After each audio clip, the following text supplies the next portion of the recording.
I just made $50,000 on this FSBO deal on Zillow. Today I'm going to show you exactly how I found this deal, how I got the seller from a $170,000 FSBO price on Zillow to $115,000 on a contract.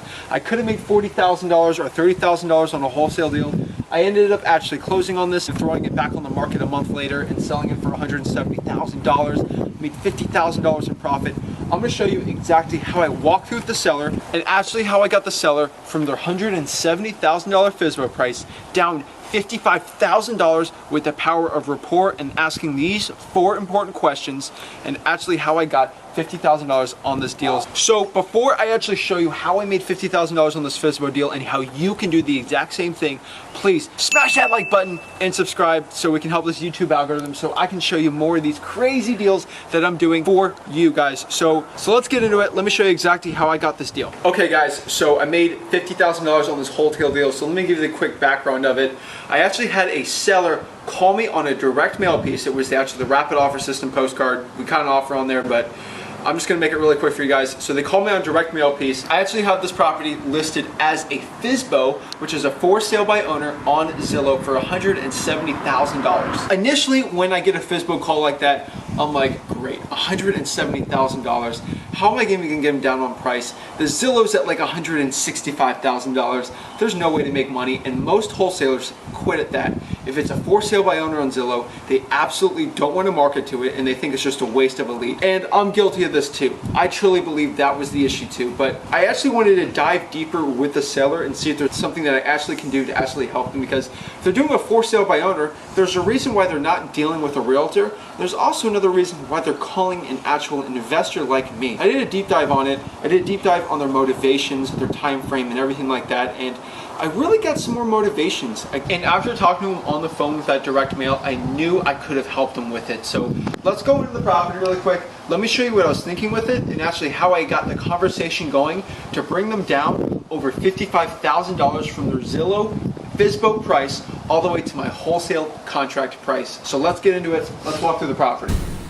Alright guys, so here's the house right here, so let's go in it. Let me tell you exactly what I saw inside of the property. Alright guys, so this is the house. I mean, it's a little older, but it's actually in really good condition, just for a house built in the 70s. So this is it guys. So obviously the flooring's a little messed up, it's a little dirty. So yes, this property was on the Zillow as a for sale by owner or a FSBO for $170,000, and I locked it up for $115,000. Literally insane guys. So I walked to the property here with the seller, and obviously, why would I even go on this appointment? I think if you go on appointments with the average FSBO trying to buy the property for a deep discount, it's not going to work.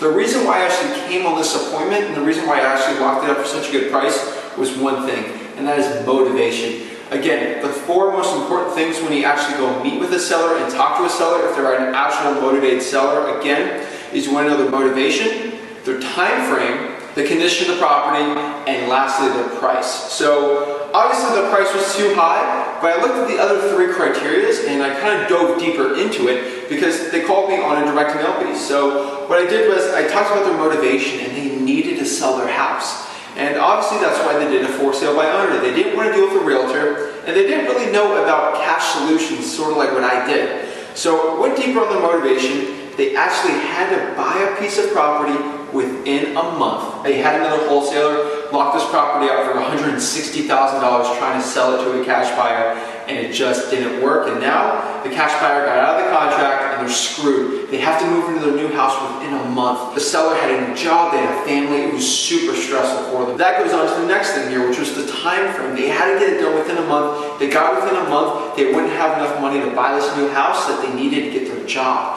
And it was very stressful because they would have lost their job without me actually helping them out in this situation. And then lastly came condition.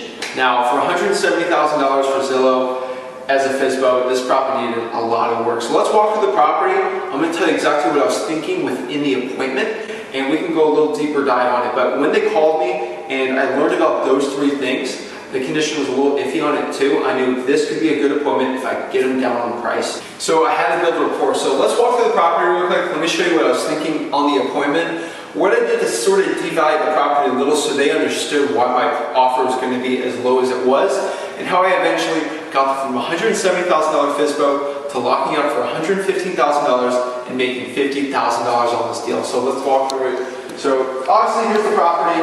The number one thing I always look for on houses like this, especially on a wholesale appointment, look at the air handler. The air handler, you don't have to be an expert in real estate to really know too much about it, but look at the age on it. Obviously, if I look here, you look at date of manufacturer right here. It says 2008 right here. It's over 12 years old, so it's a little bad. You look down here, look at how disgusting that is. Obviously, they're really not taking care of their air filters there. It's not that good, so look over here. Got closets here. Got the actual bathroom in here, so it's not really the cleanest house. The number one concern I had on the appointment was look at this. This is a big red flag when actually going on a wholesale appointment. So you can see here, it looks like they installed this toilet and the guy did it himself. This is all not done professionally, but they got it in, so I can't really blame them on there. A little disgusting. We're losing handles over here. It's a little bit of a mess, but obviously it could have been a little better. I just go on the actual, here are the actual bedrooms, nothing much. I mean, don't get me started on that, just not professional paint at all on this. And we go into this one, you get the same thing. You can really tell when someone paints something themselves because it just doesn't look professional. We got a little bit of drywall showing off here. I mean, it wasn't the best property.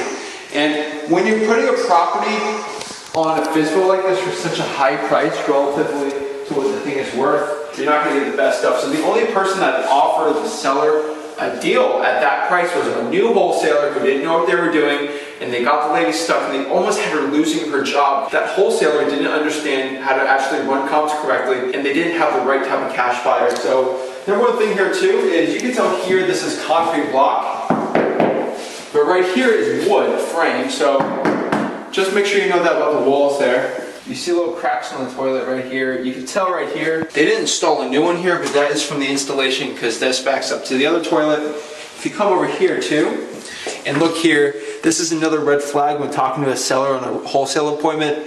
It looks like they redid something and they just did it themselves. Always go underneath too and look for any leaks when it comes to that. When you're looking at the plumbing and you see something like that, that's another thing you can point out to the seller to get a better price on your wholesale deals. And that's really it looking through the property. I mean, overall in here it's pretty clean. Obviously I look at the roof a lot, making sure there's no spot leaks or anything like that. Here's the kitchen. I mean, it's interesting, it's got backsplash, things like that. It has an enclosed garage here, everything like that. So this is the enclosed garage, had a permit for it. So it looked overall pretty nice. So when I was talking to the seller, I really didn't know what price to really think, because if I offered them like $120,000 off the bat, or even $100,000, I don't know if they're gonna kick me out because their FSBO price was $170,000. So I kept talking to them. They actually had some stuff hanging up inside the property. The guy was a big Pittsburgh Steelers fan, and I talked about the Pittsburgh Steelers with him, and it kind of built more of a rapport going into there. When it comes to building rapport, the most important thing again is to think about the FORD method. F-O-R-D. F is for family, talk about their family. O is about their occupation, talk about their occupation, what they do for a living. R is recreation, what do they like to do for fun. If you see boats or something crazy like this, that's a good conversation starter when you're actually trying to build a rapport with the seller. And D is dreams. What are they trying to do in the future? What are they trying to do with their family? What do they really want to do? So I was having a great conversation with them. They really need to get rid of this property in a month, and really time was of the essence on this. And obviously going out here, I was seeing some more issues too. You don't have to be the wholesaling expert to devalue a house to really get a better price. But obviously look here, the pool needs to be resurfaced, and there's a big hole right here. I don't even know what this hole is from, but it could be a flying saucer. I have no idea, but it looked like a mess. That shed right there was not permitted, and you come over here, the most important part that I actually got a $20,000 reduction from the seller instantly was when I pointed out this one thing out on the house. So if you look up here on the roof, you can tell that there's some new tiles, they're replacing some, and the shingle's all messed up. And if you come over here, here's another clue I found. He was using some of these shingles too to actually manually fix the shingle problem himself. It was a mess. Like, look, I haven't touched this thing. He had the knife, he's personally cutting them out himself. He's using some from up there, he's using some from there. It was a complete mess. You can even see another clue on here.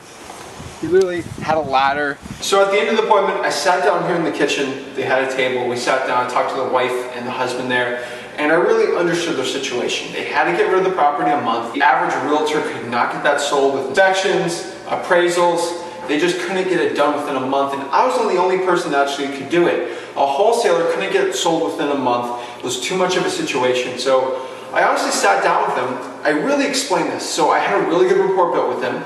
I also truly explained the actual difficulties of closing within 30 days.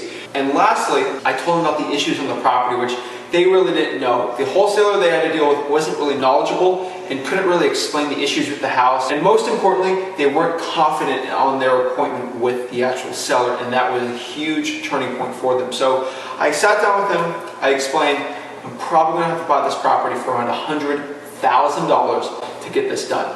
And I said $100,000 because I thought in my head, if I locked this up for $140,000, I could sell it for $160,000 in the wholesale and make 20K. But I said to myself, I'm gonna go for a no here. I'm gonna say an offer, and my goal is for them to say no. So I said $100,000. I thought that was such a stupid low offer. So $100,000, guess what they said? They said, no way. I can't sell that property for you for $100,000. I need more money. I said, well, why don't you just go list it with a realtor then if you need more money? They said, we can't because we have to sell it within a month. I said, well, why don't you try to bed it up with a million other people? They said, well, people can't close within a month. I'm like, well, this is the situation you're in. You can close with me or you could risk something else. And I really thought about it. They said, Zach, if you can do $120,000, we can really get something done. And I said, you know what, if we could get something done for $115,000, I think that would probably be the best. And we shook hands. I actually got a contract out. We signed the contract for $115,000, and boom, I got it locked up, and we actually closed on this property. I didn't want to risk it with a cash buyer, with the seller, because the cash buyer reneged on me, then I'm sort of screwed on it. So I said, let me just close on this property. I think I could actually sell it for around $170,000 if I fix some stuff up on the property, and I think I can make around $40,000 to $60,000 on it. So overall, we closed on the property, and voila, we're here. So again, walking through the property, I didn't do much to it. I actually fixed a lot of the more important issues. There's a little bit of cracks that we fixed. We had to clean the property up a lot. Trust me, there's a lot of cleaning. We had to replace parts of the pool pump. We had to fix some of the well water issues on there. There's some other plumbing issues. So we fixed some of it. We really spent $1,000 fixing everything up. And at the end of it, so we closed it for $115,000. I would say I spent around $3,000 overall with everything, just closing costs, renovations, everything like that. Put around, I'd say $118,000 we were really into the property for, and we listed on the market for $179,000, and we're really going to see what the market would give us, because we fixed it up a little bit, and we actually have a really good realtor, and we wanted to take our time selling this. And so we started getting offers. I actually got a couple offers at $120,000, got a couple offers at $135,000, and I was like, oh my gosh, I might get screwed on this property. And then I got a couple magical offers about a month later for $160,000. And I thought, I was like, wow, I can't believe we did that. So I actually got that person under contract. They went through the property. The inspection came back that it was okay. It needed a little bit of work, and they backed out of it. And it was a little stressful, but overall we kept hammering through, and we actually got another offer for $170,000 for a person actually going to get it for a rental property. So we ended up signing a contract for $170,000, and that's it. So today's actually the last walkthrough on the house. I didn't really bring my camera because I've been a little busy lately just buying and selling other properties. So overall, selling it for $170,000, $118,000, let's say here and there with taxes, things like that, we're going to make around $50,000 on an actual FSBO from Zillow. So I hope this is a really good lesson for you to learn. Not all FSBOs are throwaways. I might have been able to wholesale this, make $40,000, $30,000.